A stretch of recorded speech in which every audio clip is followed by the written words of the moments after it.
Hey, good morning. Welcome to another daily devotional. We are in the Gospel of Matthew, and in the Gospel of Matthew, we are studying chapter 24. Chapter 24 is also known as Jesus' Olivet Discourse, where he is discussing this from the Mount of Olives. He is talking about prophecy of the end. He starts with a prophecy of the destruction of the temple.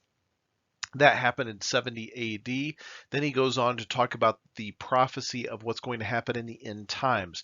And if you remember what we have talked about in this thing called the flow of history until Jesus returns, Jesus points out and says that after the prophecy of the destruction of the temple, he says to answer the question of the disciples, what shall be the sign of your coming?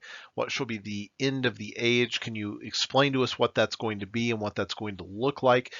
Jesus said, well, first, many are going to come to you. They're going to try to deceive you. They're going to come in my name. They're going to try to cause you to be led astray. You're also going to hear of wars, rumors of wars. You're going to hear of kingdoms rising against kingdoms. Don't be troubled. These things have to come. He says that nations will rise against nations. There's going to be famines, pestilences, diseases, earthquakes, various places. These are the beginning of the sorrows. These are the beginning of the birth pains. The contraction process has started. Then Jesus says they're going to deliver you up to tribulation. They're going to kill you. You're going to be hated for my name's sake. Many will be offended, will betray one another, will hate one another. There will be lawlessness. The love of many will grow cold, but he who endures to the end will be saved. The kingdom of the gospel will be preached into all the world. As a witness to the world, everybody in the world will have had an opportunity to know Jesus, and that's what will happen. That will be the process, the flow of history. Jesus then says that I'm going to give you another prophecy, another sign. He says that you're going to see the abomination of desolation spoken of by Daniel the prophet standing in the holy place. Now that is the rebuilding of the third temple. The third temple will have to be rebuilt in Jerusalem, and the sacrificial system will need to start once again. And you will see this person who is the Antichrist, called the abomination of desolation, doing abominable things, standing in the holy place, standing in the temple of God. So somehow the temple has to be desecrated, or somehow the temple has to have the Antichrist as a big part of it. And we don't know exactly what it's going to be like, but we have indications based upon what happened in the past. And you can go back and look at the devotional from a couple of days ago and hear more about that. Well, Jesus goes on to talk about more about what's going to happen in the end. He talks about the fact that there's going to be a great tribulation like has never been seen in the world before. So everything that we've experienced in the world up to now pales in comparison to what the tribulation is going to be like. That tribulation is the Greek word meaning the pressure, the affliction, the burden, the pressing down. But for the elect, the days of the tribulation are going to be cut short. So that's some good news that we are going to have our days cut short in the tribulation. We don't know if that means that it's going to happen at the beginning of the tribulation, that we will be removed, the middle of the tribulation, or at the end of the tribulation, but we know that our days are going to be cut short. Jesus says the Son of Man will be coming like lightning. He is going to come the way that lightning will move from the east to the west. That's the way Jesus is going to come. He is going to come like with the sound of a great trumpet. The heavens will the sun will be dark and the moon will be not give its light. The stars will fall from heaven. The powers will be shaken. Those are all cosmic signs that you will see in the sky. Then you're going to see the Son of Man coming on the clouds of heaven with power and with great glory, and he's going to gather his elect from the four winds, from one end of heaven to the other. That's what's going to happen in the end. Well, Jesus today is going to go on and talk about the final part of Matthew 24 and some final signs and some final things that are going to happen. So today we're going to look at chapter 24, verses 36 through 51, and we're going to complete Matthew 24, move on to Matthew 25 today. We're going to look at four things today from this reading, from these verses that we're going to go through, these 15 verses that we'll go through. The first thing is that no one knows when Jesus will return. The second is the world will be like it was in the days of Noah. The third part will be ready for an unexpected coming. And the fourth part is a parable that he will give to wrap all of this up. So let's get into this, starting with no one knows when Jesus will return. Let's read what Jesus says. We're going to read just one verse here on this point. Verse 36, but of that day and hour no one knows, not even the angels of heaven, but my Father only. So Jesus is right here saying, I don't know the exact day. Now, I've heard people argue this point and say, well, that means that Jesus couldn't have been God if he did not know the exact day that he was going to return. And that's not what the case was at all. In this statement, Jesus is saying the statement that was common in the day of a wedding feast. In that day, once a man was engaged to a woman, she was considered the bride. He was considered the bridegroom. Once the engagement process had taken place, once the two fathers had sat down with the groom and the bridegroom, they had negotiated the bride price. The bride price had been paid. The contract had been signed. They had picked up a glass of wine. They had drank from that wine. When that happened, not Jesus, but the groom in that day would go back to his father's house. The father would determine when the son was ready to go get his bride. In order for the son to be ready to go get his bride, the son had to do a few things. He had to build a room on the father's house. It was called an insula. He would build on a room, and once the room was completed, the father would say, okay, it's done. Now go get your bride. So in that day, a son, the natural tendency of a son was he wanted to be married immediately. He wanted to have, the joy of being married right away. So he would just throw up a few boards or throw up a tent and call it good and say, okay, I'm done. The father had complete control over when the son was done. The father would look at it and say, no, that's terrible. It's not done. You're not ready to go get your bride. You've got to do better. You've got to plan. You've got to get this ready. You've got to make a better room. You've got to build a better structure. Once it was finally ready, the father would maybe in the middle of the night wake up his son and say, okay, it's time. Go ahead and go get your bride. So when Jesus says, but of that day and hour no one knows, not even the angels of heaven, only my Father, that's exactly what happened in the wedding ceremony. So Jesus was saying, it's just like a wedding event. You don't know the day it's going to happen. You don't know the time it's going to happen. But just like a bride ready for her groom, make sure your heart is prepared, because one day the son is going to come back to get his bride, just the way that a groom would come back to get his bride. So Jesus wasn't saying literally that he did not know. Jesus was fully God.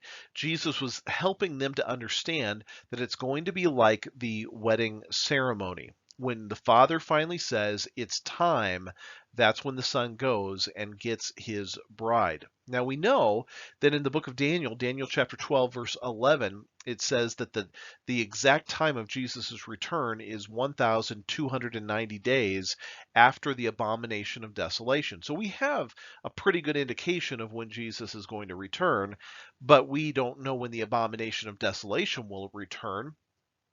There's somewhat of a dilemma in that, and the dilemma is just we don't know how all of the events are going to work out. We don't know the timeline of the events, but we can look for the signs and be aware of the signs. Jesus says something, though, that's interesting. He says, here's the sign that you can understand. He says that it will be like in the days of Noah. The world is going to return to and go back to the state that it was in, like in the days of Noah. Before the flood happened, there was a way that the world behaved and a way that the world acted. And Jesus says that it's going to be just like that at the end. The world is going to return to the way that it was at that time. Here's what it says. But as the days of Noah were, so also will the coming of the Son of Man be. For as in the days before the flood, they were eating and they were drinking, and they were marrying and they were giving in marriage until the day that Noah entered the ark. And they did not know until the flood came and took them all away. So also will be the coming of the Son of Man. The days of Noah. Jesus was explaining what he meant by the days of Noah. People were just going about the normal things of life. Life was just happening. It was just any other day. They were eating, they were drinking, they were marrying, they were giving in marriage, they were doing businesses as usual. Maybe they were just wicked and evil. In fact, they were wicked and evil, but they were just going about everyday life. The skies were blue. We went to work. We came home from work. We did everything normal. We did what we felt was normal. He says they were eating and drinking, marrying and giving in marriage. They were just living out life. The idea that things were just going on as usual, as if nothing were going to happen. We also know that in the days of Noah, in Genesis chapter 6, verses 1 through 5, that in the days of Noah, it was marked by violence and demonic oppression. Genesis 6, 1 through 5, here's what it says. It says, now it came to pass when men began to multiply on the face of the earth, and daughters were born to them, that the sons of God saw the daughters of men, that they were beautiful, and they took wives for themselves, all whom they chose.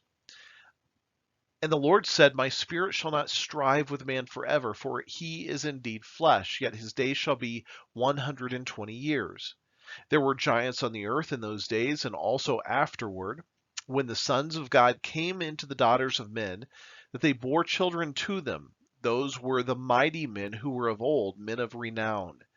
Then the Lord saw that the wickedness of man was great in the earth, and that every intent of the thoughts of his heart was only evil continually. And the Lord was sorry that he had made man on the earth, and was grieved in his heart. So the Lord said, I will destroy man, whom I have created from the face of the earth, both man and beast, creeping things, and birds of the air, for I am sorry that I have made them. But Noah found grace in the eyes of the Lord.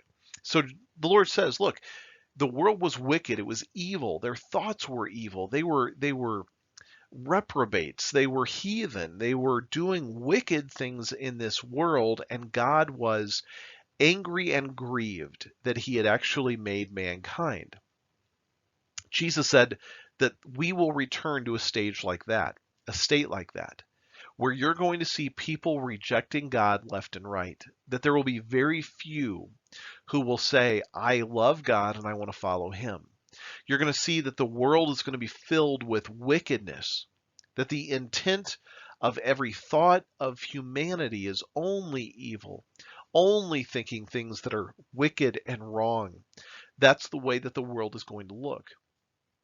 Just like in the days of Noah, they did not know until the flood hit them and took them all away that this was actually going on.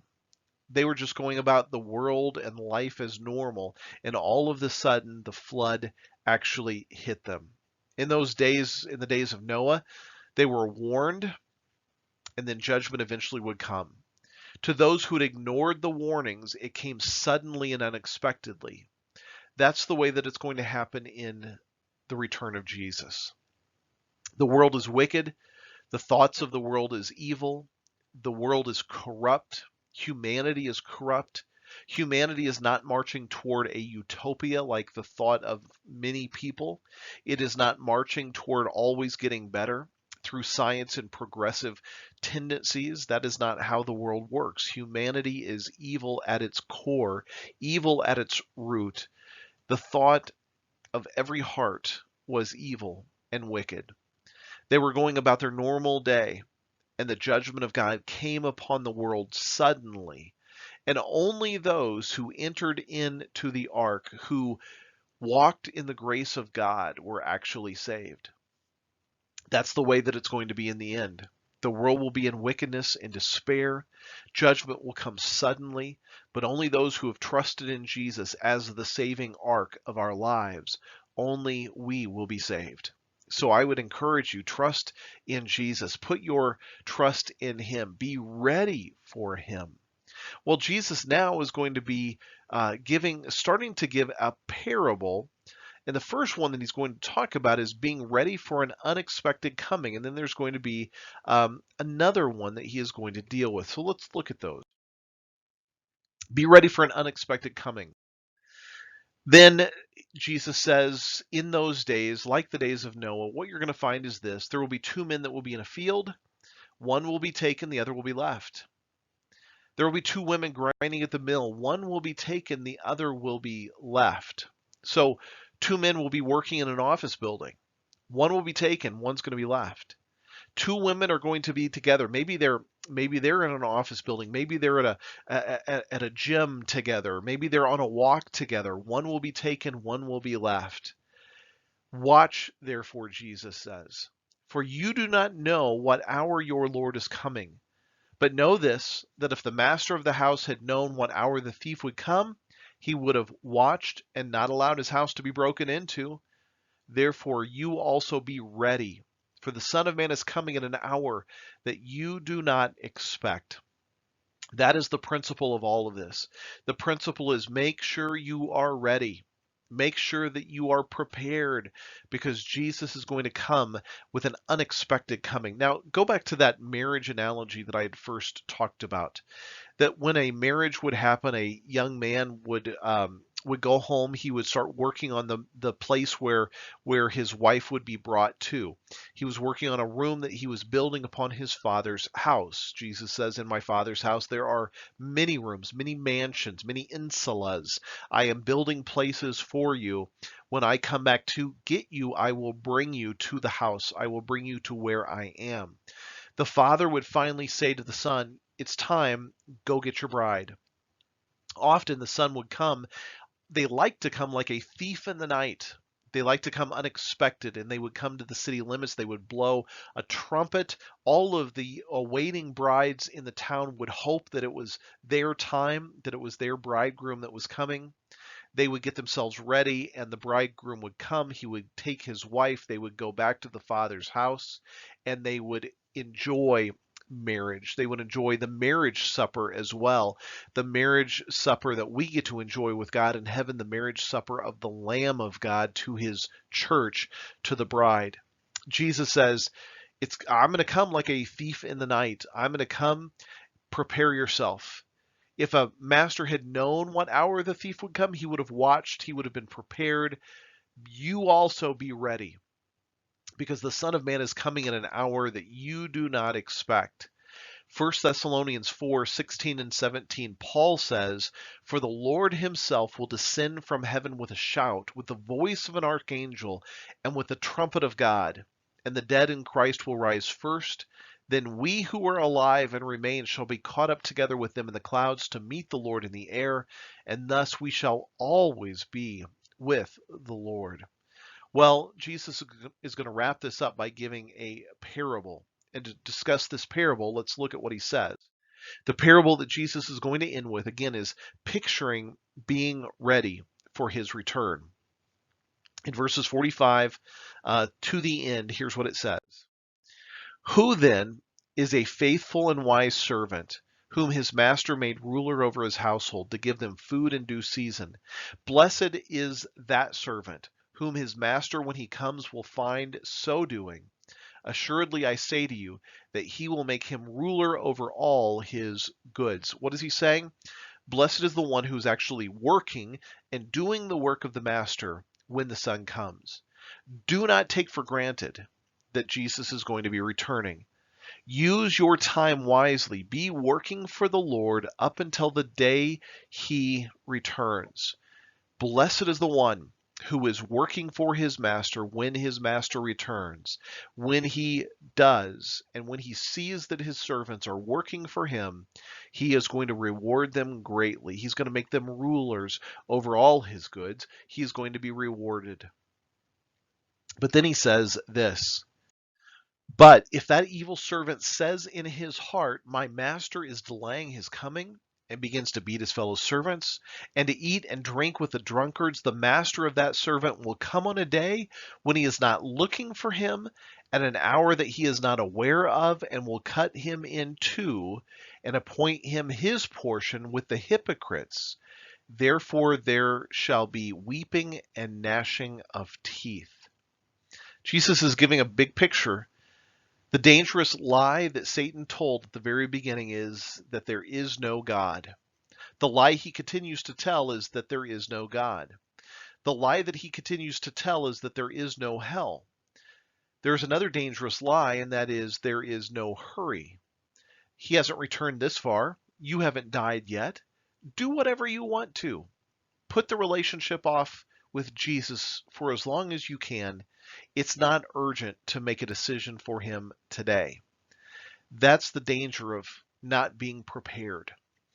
By living your own life, doing your own thing, not really submitting to his will and his authority, not submitting to being obedient to follow him, we are just being like that evil servant who, instead of trusting in Jesus, waiting for him, working for him, we do our own thing. We go out and live our own lives. We party the way that we want to. We live life for ourselves.